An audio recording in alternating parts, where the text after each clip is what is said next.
Hello दोस्तों, this is Narendra और आज हम आपका वीडियो बना रहे हैं आपके लिए। आज हम ध्यान आकर्षण के बारे में बात करेंगे। ध्यान आकर्षण क्या है इसके बारे में मैं थोड़ा सा बता देता हूँ। देखिए, ध्यान आकर्षण का उद्देश्य है उन बच्चों की मदद करना जो कक्षा अनुरूप अधिगम स्तर प्राप्त नहीं कर सकते हैं। उनको पहचानना है, फिर उनकी मदद करनी है, गतिविधियां या कैसी टेक्निक्स हम लोग को अपनानी है जिससे कि वो जो बच्चों के साथ बाकी बच्चों के साथ अपने में सुधार ला सके और काम कर सके। तो इस किताब के कुछ प्रश्नोत्तरी हैं जिसमें 125 क्वेश्चन है, इसमें भी हैं जैसे आधारशिला में बनाया था। और ये परीक्षा की दृष्टि से बहुत इंपॉर्टेंट है। परीक्षा की दृष्टि से इंपॉर्टेंट इसलिए है क्योंकि कभी भी कोई भी आदेश आ सकता है कि आप की परीक्षा देनी है, तो हम लोग को परीक्षा देनी होगी, इसीलिए बहुत ज्यादा इंपॉर्टेंट है। चलिए बात करते हैं कोठारी आयोग। कोठारी आयोग का गठन कब हुआ था? कोठारी आयोग का गठन हुआ था 1964 सॉरी। भारत के भाग्य का निर्माण हमारी कक्षाओं में होता है, यह कथन किसने कहा था? कोठारी आयोग ने कहा था। गुणवत्तापूर्ण शिक्षा का लक्षित समूह वर्ष से 6 से 14 वर्ष के लिए। 6 से 14 वर्ष के लिए अगर हम बात करें तो हमारा ये पूरा प्राइमरी है, कक्षा 1 से लेकर कक्षा 8 तक का। कक्षा 6 साल का होता है तो 1 में प्रवेश करता है, जो 14 साल का होता है तो 8 पास करके निकल जाता है। चलिए आगे बढ़ते हैं प्रश्न नंबर 4 पे। बेसिक शिक्षा में शैक्षिक व्यवस्था को सुदृढ़ करने के लिए कौन सी हस्त पुस्तिका विकसित की गई है?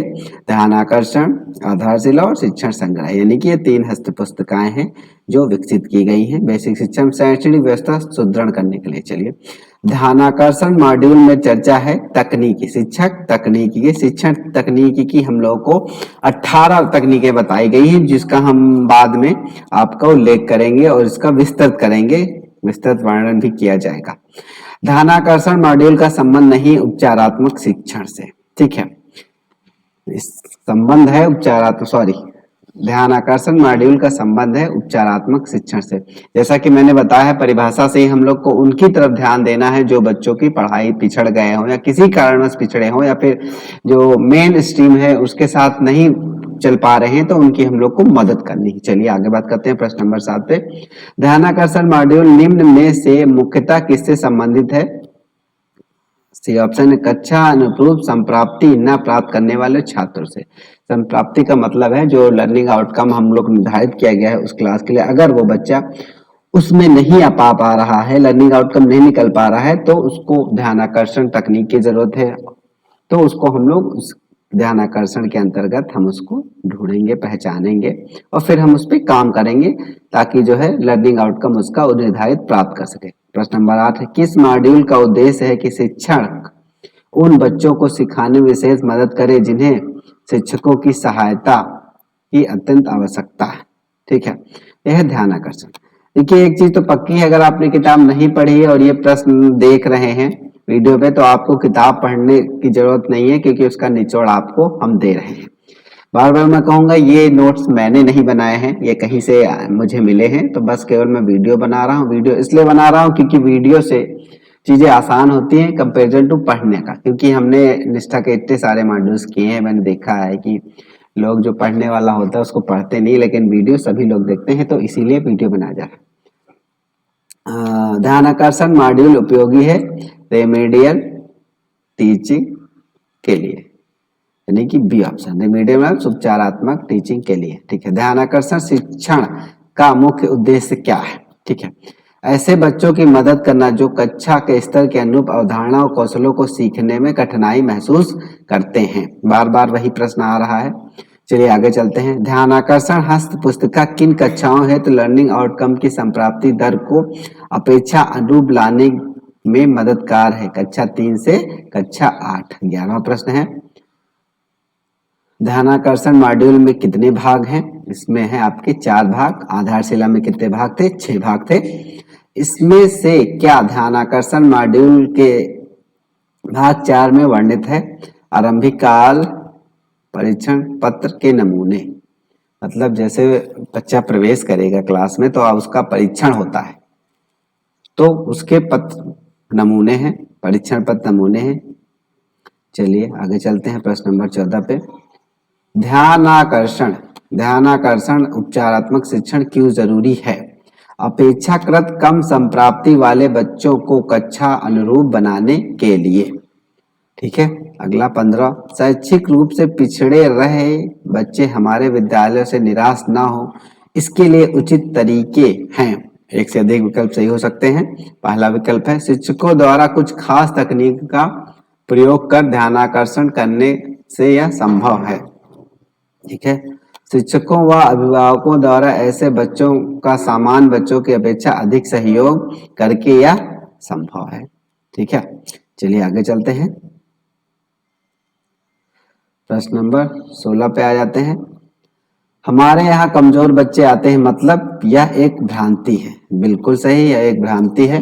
कमजोर बच्चे बिल्कुल नहीं आते हैं, किसी कारणवश पिछड़ जाते हैं, लेकिन वो कमजोर नहीं कह सकते आप उनको। चलिए 16वां प्रश्न है, ध्यानाकर्षण श्रेणी में समुदाय का सहयोग लेना चाहिए। हाँ, उनके अनुभव का लाभ बच्चों को मिलेगा। ठीक है, हाँ, इससे विद्यालय समुदाय की सहभागिता बढ़ेगी। चलिए आगे, दूसरा तीसरा ऑप्शन सही है। हमारे यहाँ कमजोर बच्चे आते हैं, ये एक भ्रांति है, सही है। प्रश्न नंबर 18, 3 बच्चों में अपेक्षित संप्राप्ति न होने का मुख्य कारण क्या है? माता पिता का शैक्षणिक स्तर, बिल्कुल। ज्ञानेंद्रियों का आंशिक विकार हो सकता है, और कल है पूर्ण पारिवारिक वातावरण। देखिए, पारिवारिक वातावरण हो, चाहे विद्यालय का वातावरण हो या फिर सोसाइटी का वातावरण, बहुत ज्यादा प्रभावित करता है बच्चों को पढ़ाई में। शिक्षक के कठोर व्यवहार का कक्षा में क्या प्रभाव पड़ता है? बच्चे पठन पाठन में रुचि नहीं लेते हैं, तो ठीक है, सही बात है। बच्चे अपनी समस्याओं की जिज्ञासा नहीं व्यक्त कर पाते हैं। बच्चे पाठ समझ न आने पर भी समझ लेने की बात करते हैं। उपरोक्त सभी हैं। देखिए, बहुत ही आसान है, आप केवल प्रश्न पढ़ेंगे और उत्तर अपने आप आसानी से दे सकते हैं। जैसे आप क्वेश्चन आंसर पढ़ेंगे ऑप्शन वाले, एक अच्छे अध्यापक की शिक्षण प्रक्रिया में शामिल होता है सतत आकलन, समस्या पर चिंतन, समय रहते समस्या का निस्तारण। उपरोक्त सभी सही है। चलिए आगे चलते हैं 21 नंबर पे। प्रश्न 7, शैक्षणिक संप्राप्ति में सुधार हेतु तो आवश्यक नहीं है छात्रों का नियमित आकलन यह होना चाहिए। शिक्षण योजना का निर्माण बिल्कुल होना चाहिए। शिक्षक व छात्रों की क्रियाशीलता है, ये शैक्षिक संप्राप्ति में सुधार के लिए आवश्यक है। ये ऊपर वाले 3, नीचे वाला कठोर अनुशासन जो है शैक्षणिक सुधार नहीं कर सकता है और दिक्कत भी कर सकता है। दिक्कत। प्रश्न नंबर 22 है, हर बच्चा सीख सकता है यदि शिक्षण विधि छात्रों की रुचि और सीखने के तरीके के अनुसार हो, यानी कि सी ऑप्शन आपका सही है। चलिए आगे चलते हैं। कक्षा शिक्षण के दौरान शिक्षकों को चाहिए कि वे बच्चों को ध्यान पूर्वक सुने, उनके अच्छे कार्यों की सराहना करें, बिल्कुल करें, उनका सतत अवलोकन करते हैं। देखिए, बच्चे जब कोई प्रश्न पूछे या फिर कुछ उत्तर दे तो आप प्रश्न पूछे तो उसको प्रोत्साहित करना चाहिए कि हाँ अच्छा किया बेटा, आपने प्रश्न पूछा है। डांट नहीं देना चाहिए जिससे उसकी हिम्मत टूट जाए, वो कभी दोबारा प्रश्न ना पूछे। प्रत्येक बच्चा सीख सकता है, आप इस कथन से सहमत हैं? बिल्कुल पूर्ण सहमत हैं।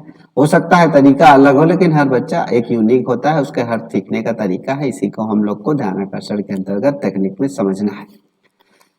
सभी बच्चों को एक ही प्रकार के तरीके से शिक्षण से, ठीक है, सभी बच्चों को एक ही प्रकार के शिक्षण से सभी बच्चे नहीं सीख पाते हैं।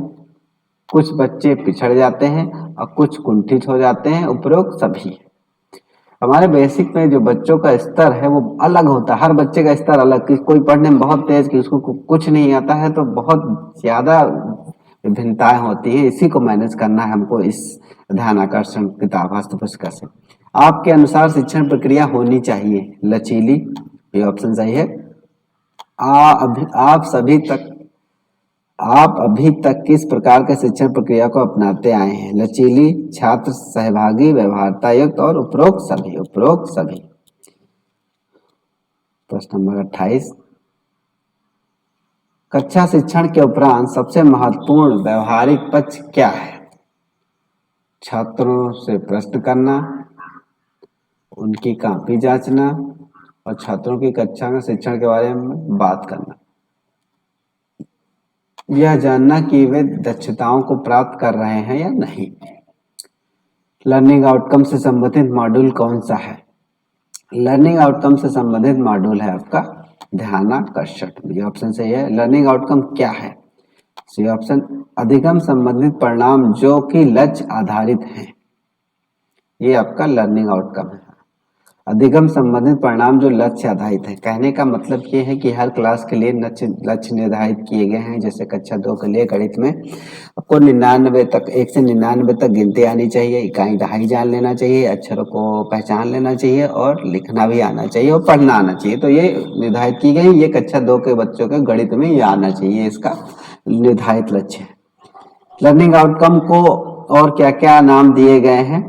अधिगम परिणाम, सीखने के प्रतिफल, अपेक्षित दक्षताएं, उपयोग सभी, ये लर्निंग आउट के नाम है। कंफ्यूज नहीं होना, अधिगम परिणाम हो चाहे सीखने का प्रतिफल हो या अपेक्षित दक्षताएं हो, ये लर्निंग आउटकम होगा। डी ऑप्शन सही है इसका। लर्निंग आउटकम आधारित लक्ष्य है परिणाम। ये दक्षताएं परिणाम जो किसी कक्षा में अध्ययनरत विद्यार्थियों को उनके निर्धारित पाठ्यक्रम के अनुरूप अपेक्षित दक्षताओं को प्राप्त होने पर परिलक्षित होती हैं, कहलाती हैं लर्निंग आउटकम। एक बार मैं फिर से पढ़ना चाहूंगा। वे दक्षताएं या परिणाम कह लीजिए जो किसी कक्षा में अध्ययनरत विद्यार्थियों को उनके निर्धारित पाठ्यक्रम के अनुरूप अपेक्षित दक्षताओं के प्राप्त होने पर परिलक्षित होती हैं, वो होते हैं लर्निंग आउटकम्स। चलिए 34 पे आ जाते हैं। लर्निंग आउटकम से आशय उन परिणामों से है जिनमें बच्चे विषयगत दक्षताओं की संप्राप्ति कर लेते हैं। बार बार मैं कह रहा हूं कि हर क्लास के लिए लर्निंग आउटकम निर्धारित किया गया है, यदि संप्राप्ति निर्धारित की गई है कि अगर इस कक्षा में बच्चा पढ़ रहा है तो उसको ये मिनिमम आना ही चाहिए। चलिए आगे चलते हैं। अधिगम स्तर में अंतर या लर्निंग गैप की चर्चा निम्न में से किस मॉड्यूल में है? ये ध्यानाकर्षण में है। सी ऑप्शन सही है। लर्निंग आउटकम से आशय उन परिणामों से है जो किसी कक्षा में अध्यापन कर रहे अध्यापकों को उनकी निर्धारित पाठ्यक्रम के अनुसार अपेक्षित दक्षताओं को प्राप्त करने पर परिलक्षित होते हैं। ये बिल्कुल कथन एक सही है आपका, यानी कि पहला ऑप्शन सही है। लर्निंग गैप पता लगाने का सही समय क्या है? सत्रारंभ। लर्निंग गैप कहने का मतलब ये है जब आप शुरू में आप बच्चा प्रवेश कर रहा है, यदि आप उसका अवलोकन या मूल्यांकन कर लेते हैं, फिर लास्ट के अंत में जब करेंगे तो जो गैप देखेंगे तो हमको पता चल जाएगा कि लर्निंग गैप, इसकी लर्निंग गैप कह सकते हैं एक्सपेक्टेड लर्निंग माइनस में से एक्चुअल लर्निंग। मतलब जो उम्मीद है थी आप बच्चा क्या सीख रहा है और जो सीखा है, अगर उसको अंतर हम लोग पता कर लेंगे तो आपको लर्निंग गैप का अंतर पता चल जाएगा। सीखने के स्तर का आकलन जरूरी है। बी ऑप्शन अधिगम स्तर में अंतर और लर्निंग गैप जानने हेतु। प्रश्न नंबर 40, आकलन प्रपत्र बनाना आवश्यक है आरंभिक परीक्षण हेतु। डी ऑप्शन आरंभिक परीक्षण हेतु प्रथम कार्य क्या होगा? आलेखन प्रपत्र का निर्माण। आरंभिक किसी भी परीक्षा को लेने से पहले सबसे जरूरी तो यही होता है ना कि प्रश्न पत्र बनाया जाए, आकलन प्रपत्र बनाया जाए। तो सी ऑप्शन सही है इसका। प्रश्न नंबर 42, आरंभिक परीक्षण हेतु आकलन में किस प्रकार के प्रश्न होते हैं? वास्तुनिष्ठ और आत्मनिष्ठ। इसको कह सकते हैं ऑब्जेक्टिव और डिस्क्रिप्टिव भी कह सकते हो एक तरीके से। आकलन प्रपत्र में ज्ञानात्मक, बोधात्मक, अनुप्रयोगात्मक या तर्कात्मक प्रश्नों का प्रतिशत का योगदान किस प्रकार होगा? देखिए बहुत जरूरी है, जान लीजिए। बोधात्मक 20, अनुप्रयोगात्मक 50। ठीक है, देखिए ज्ञानात्मक कितना है? 20 है, बोधात्मक 50 है और अनुप्रयोगात्मक 20 है और लास्ट में तर्कात्मक है आपका, हो जाएगा पूरा 100 नंबर का। तो इस तरह से प्रश्न हो सकता है, इससे जुड़े कई घुमा के पूछ ले जाएगा, तो इस चीज को याद करना होगा। ज्ञानात्मक 20 से सबसे ज्यादा है, बोधात्मक यानी कि 50। ठीक है, अनुप्रयोगात्मक 20 है, सबसे कम है तर्कात्मक 10 नंबर का। ठीक है, तो टोटल हो जाएगा आपका 50। कक्षा 3 के आकलन में प्रपत्र में कुल कितने वास्तुनिष्ठ औपनिष्ठ प्रश्न होते हैं? टोटल 15 होते हैं और जिसमें से 10 ऑब्जेक्टिव होते हैं, बाकी डिस्क्रिप्टिव कह लीजिए। आरंभिक परीक्षण के पूर्व में विषयवार परीक्षण प्रपत्र में कक्षा 6 से 8 तक के बच्चों लोग के आकलन के लिए कुल कितने वास्तुनिष्ठ प्रश्न और आत्मनिष्ठ प्रश्न होते हैं? ये मैं पिछले वीडियो में आधारशिला में बता दिया था, 25 होते हैं और जिसमें से 20 ऑब्जेक्टिव होते हैं और 5 डिस्क्रिप्टिव होते हैं, जिसमें से तीन नंबर के सारे प्रश्न होते हैं। चलिए आगे चलते हैं। देखिए अगला प्रश्न भी यही है। आकलन प्रपत्र में एक प्रश्न कितने अंक का निर्धारित किया गया है? इसमें निर्धारित किया गया 3 अंक का। आकलन के पश्चात कुल कितने समूह का निर्माण होगा? 3। एक शिक्षक के रूप में आप बच्चे की शैक्षिक प्रगति का मूल्यांकन शिक्षण के दौरान सतत रूप से कैसे करते हैं? ठीक है, प्रतिदिन किया जाता है शैक्षिक प्रगति का मूल्यांकन। देखिए जो आकलन होता है मूल्यांकन के लिए प्रतिदिन किया जा सकता है और होता भी है। हम लोग ध्यान देते रहते हैं चीजों को कि कैसे पढ़ रहा है बच्चा, कितनी जल्दी सीख रहा है। तो एक तरीके का माइंड हो जाता है कि अच्छा ये बच्चा मैंने पढ़ा है तुरंत सीख गया, नहीं जल्दी पढ़ रहा है, अच्छे से सीख रहा है। कुछ बच्चे जो समय ले रहे हैं तो हम लोग को आकलन पता चलता रहता है कि बच्चा धीम है, तेज है या फिर किस पे सुधार की जरूरत है। चलिए आगे चलते हैं। आधारभूत आकलन के पश्चात एक शिक्षक को छात्रों के साथ कार्य करने से पूर्व क्या जानना तथा करना अत्यंत आवश्यक है? अधिगम स्तर की सूची, समूह निर्धारण, समय सारणी और उपरोक्त सभी, यानी कि उपरोक्त सभी सही है। आकलन का महत्वपूर्ण पक्ष क्या है? शिक्षण विधि में बदलाव और सुधार, बी ऑप्शन। अब प्रश्न नंबर